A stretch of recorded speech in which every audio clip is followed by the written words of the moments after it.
Hello, readers. There's a famous Japanese movie from 1950 called Rashomon, which is about different perspectives on a horrible crime scene. This is a film for adults. Definitely consult your parent or guardian. But in the film, you witness 4 distinct accounts from 4 separate people, and each person remembers what happened very differently. The stories contradict each other, and by the end of the film, it's still not completely clear who did what to whom. Now, this raises an interesting philosophical question. What is the truth? How does a person's perspective, their point of view, their background, and their beliefs change the way they interpret events or ideas? As readers, it's our job to engage with that question by reading and synthesizing multiple accounts of events.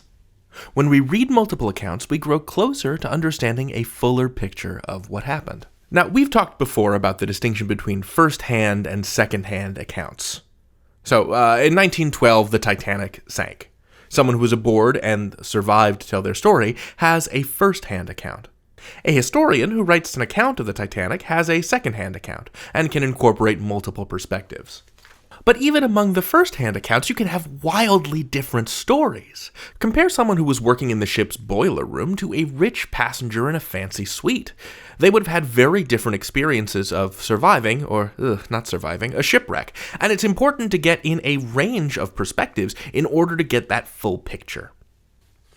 If you've ever watched any kind of sports game, you've probably seen an argument like this. That's a baseball player arguing with an umpire. Umpires and referees have one perspective on a sports game, "You were out," and the players have another, "I was safe." They both saw the same event, the same play, but they see it differently because their perspectives are so different. Now, we can take this understanding to the texts that we read. Who's the author of a text? What's their perspective? And what informs that perspective? The baseball player wants to be declared safe. The umpire wants to adhere to the rules as strictly as possible. But maybe they're also an umpire that likes to call players out because they like having that power over people. Let's go back to the example of the crime scene from the beginning of the video.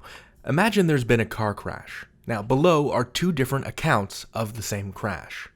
From the driver's perspective, "I was driving along, hands on the wheel, eyes on the road, when suddenly, out of nowhere, this kid on a bike comes racing out in front of me. I swerved to avoid them and ran my car into this tree. It's the biker's fault my car is wrecked." Now, here's the cyclist's perspective. I was biking along in the bike lane when I look over and this driver is texting, not looking where they're going. They were weaving into the bike lane, so I moved out into the road to keep from being hit. They must have panicked because they crashed their car right into a tree. I'm lucky the driver didn't hit me. They should pay attention when they drive. Same situation, very different perspectives. Now, if only we had an additional eyewitness to tell us what they saw. That might clear things up. The more accounts you have, the more confident you can feel in the accuracy of the facts. So ask yourself, who's writing the text? Are they a fancy passenger on a cruise ship, or are they shoveling coal in the boiler room? Are they a baseball player or a baseball umpire?